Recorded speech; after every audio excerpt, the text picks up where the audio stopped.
বিকেলবেলা বিরিয়ানির গল্প আর বড় বড় 5 স্টার হোটেলে খেতে যাওয়ার অভিজ্ঞতা শেয়ার করবে, আর সকালবেলায় এসে 500 টাকা ধার করবে। তো এরকম ফিচার কিন্তু আমরা আমাদের মতো মধ্যবিত্তদের প্রচুর দেখেছি আমার লাইফে, তো প্রত্যেক দিনই দেখছি। এখন কেন এই অবস্থা এই কারণে যে তার ফাইন্যান্সিয়ালি সে কন্ট্রোল করতে পারছে না, নিজের সংসারও সামলাতে পারছে না, তো ব্যবসা তো দূরের কথা। এবং সে যে প্রোগ্রামগুলো করছে যে 1 কোটি টাকার ব্যবসা করবে, 2 কোটি টাকার টার্নওভার করবে, কিন্তু সকালবেলা এসে 500 টাকা ধার করছে, এবং সেই টাকা আজ দেবো বলে সে আজকে প্রায় গত 5 বছর হয়ে গেল সেই টাকা আর পেলাম না। তো এরকম প্রচুর নিদর্শন দেখাতে পারি, যে ছেলে মেয়ে নাকি বাইরেতে আইটি সেক্টরে মোটা টাকার চাকরি করে, সে 1000 টাকার জন্য ভোরবেলা 7টার সময় চলে এসেছেন। এবং এমন এমন সমস্ত লোক যাদের বিশ্বাসই করা যায় না যে 1000 টাকার জন্য মানুষের কাছে হাত পাতবে। যাই হোক, তো কেন এরকম ঘটনা, যেমন আমাদের ব্যক্তিগতভাবে এই অবস্থা, আমাদের বিজনেসের ক্ষেত্রেও এই অবস্থা। ই কমার্স বিজনেসে তো কী জিনিস সেটা এখনও একটা বাঙালি ফার্ম দেখলাম না ই কমার্সে একটা বড় সড়ো ব্যবসা ফেলে বসেছে।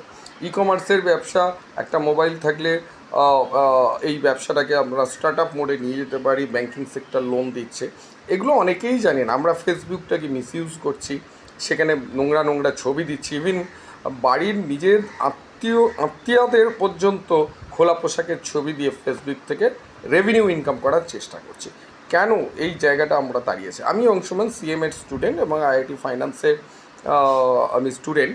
তো আমার যে theory the Maya techno finance, যেটা আমি বিজনেসের জন্য অ্যাপ্লাই করছি, তো কেন এই জিনিসটা 3টে গ্রাফ দিয়ে আপনাদের বোঝাবো, আপনারা ফলো করুন। আসুন আপনাদের গ্রাফটা নিয়ে আগে আমি কথা বলি। আশা করি গ্রাফটা দেখতে পাচ্ছেন, 3খানা গ্রাফ আমি দেখাবার চেষ্টা করছি। দ্যাট ইজ দ্য একটা গ্রাফ, এই একটা গ্রাফ হচ্ছে that is the very irregular graph, and second graph হচ্ছে এইটা। তো এই গ্রাফটার মেন জিনিসটা কি করছি আমরা করছি যে অ্যাসেট অ্যান্ড লায়াবিলিটিস। আপনি একটা অ্যাক্টিভিটিস বললেন, এটা আগের দিন ভিডিওতে বলেছি, একটা অ্যাক্টিভিটিস সারাদিনে 24 ঘন্টা আমরা বিভিন্ন অ্যাক্টিভিটিস করছি, কিন্তু আমরা দেখি না তার প্রোডাক্টিভিটিটা কী হলো, আমার ক্যাপিটাল গেইন হলো কি না, মানে আপনি মূলধন তুলতে পারছেন কি না। আমি এতে যখন ছিলাম, আমার asset that is the A and the L is the liabilities. এই অ্যাসেট লায়াবিলিটিস রেশিওটা কী রইল, অ্যান্ড আফটার সাম টাইম একটা ডিউরেশন করার পর আপনার অ্যাসেট লায়াবিলিটিস কোন জায়গায় গেল।